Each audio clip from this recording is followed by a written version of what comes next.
شام میں اس وقت گرتا خون، اشک بہار آنکھیں، جلتے گھر، کفن میں لپٹی ہوئی لاتعداد لاشیں، بھوک سے بلکتے بچے، تباہ برباد گلیاں، انسانی خون سے بہتے دریا، مکانات کے نیچے دبی ہوئی بچیاں اور ہوا میں گونجتی چیخیں، کیا یہ سب قیامت سے کم نہیں؟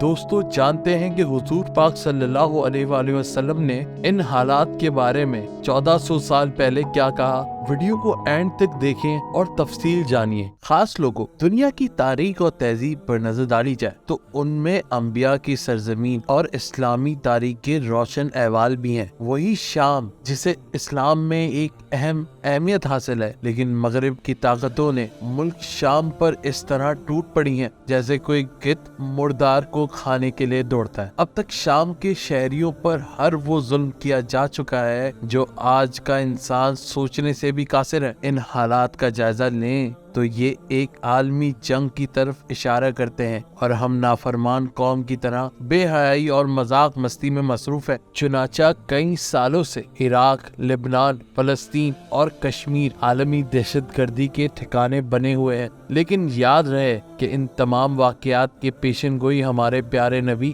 حضرت محمد مصطفیٰ صلی اللہ علیہ وآلہ وسلم نے آج سے 1400 برس پہلے کر دی تھی۔ آپ صلی اللہ علیہ وآلہ وسلم نے واضح فرمایا تھا کہ ملک شام میں تباہی اور بربادی کے بعد امن نہیں ہوگا، اور اس تباہی کے بعد یہاں تک کہ مدینہ بھی ویران ہو جائے گا، اور یہ حالات جنگوں کی سبب بنیں گی۔ محمد صلی اللہ علیہ وآلہ وسلم نے فرمایا تھا کہ اگر اہل شام میں فساد برپا ہو جائے تو تمہیں کوئی خیر نہیں ہے، اور میری امت میں ہمیشہ ایسے لوگ ہوں گے جن کو اللہ کی مدد حاصل ہوگی، اور ان کو نقصان پہنچانے والے قیامت تک کوئی نقصان نہ پہنچا سکے۔ خاص لوگوں، موجودہ حالات کو دیکھتے ہوئے ایسا ہی محسوس ہوتا ہے کہ آپ صلی اللہ علیہ وآلہ وسلم کی حدیث مبارکہ کے پورا ہونے کا وقت آ چکا ہے، کیونکہ شام میں اس وقت گرتا خون، اشک بہار آنکھیں، جلتے گھر، کفن میں لپٹی ہوئی لاتعداد لاشیں، بھوک سے بلکتے بچے،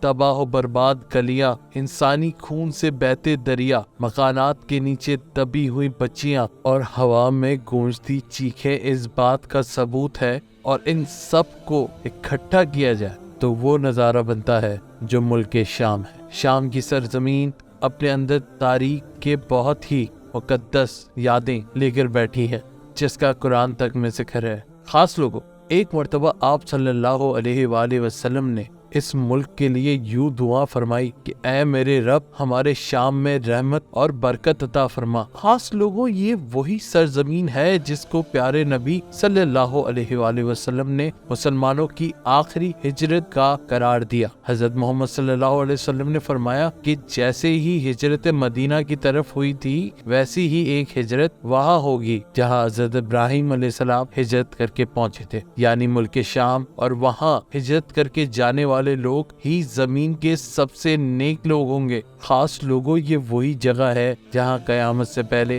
حضرت عیسیٰ علیہ السلام آئیں گے۔ حدیث میں آتا ہے کہ جب حضرت عیسیٰ علیہ السلام تشریف لائیں گے تو ان کا نزول دمشق کی مسجد کے سفید مینار کے پاس ہوگا۔ یہی وہ جگہ ہے جہاں قیامت سے پہلے اللہ کے خاص لوگ اکٹھا ہوں گے، اور یہی نہیں، حضرت محمد مصطفیٰ صلی اللہ علیہ وآلہ وسلم نے فتنوں کے زمانے میں ملک شام میں ہجرت کی تاکید فرمائی ہے۔ پھر حضور صلی اللہ علیہ وآلہ وسلم نے فرمایا کہ قیامت کے قریب ایک آگ حضر موت سے نکلے گی اور لوگوں کے ایک بڑے جھنڈ کو ساتھ لے جائے گی۔ اس وقت تم لوگ شام میں پناہ لو۔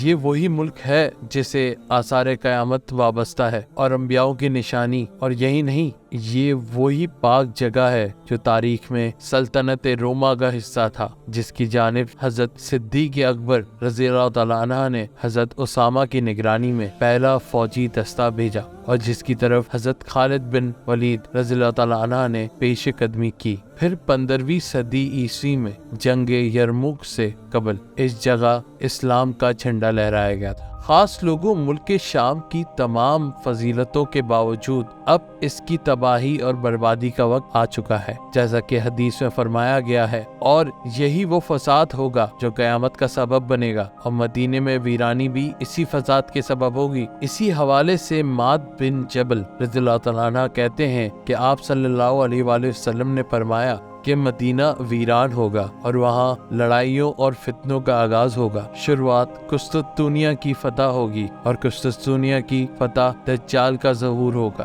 پھر معاذ بن جبل رضی اللہ تعالیٰ عنہ کو مخاطب کر کے فرمایا کہ یہ ایسا ہی سچ ہے جیسے تمہارا یہاں بیٹھے ہونا۔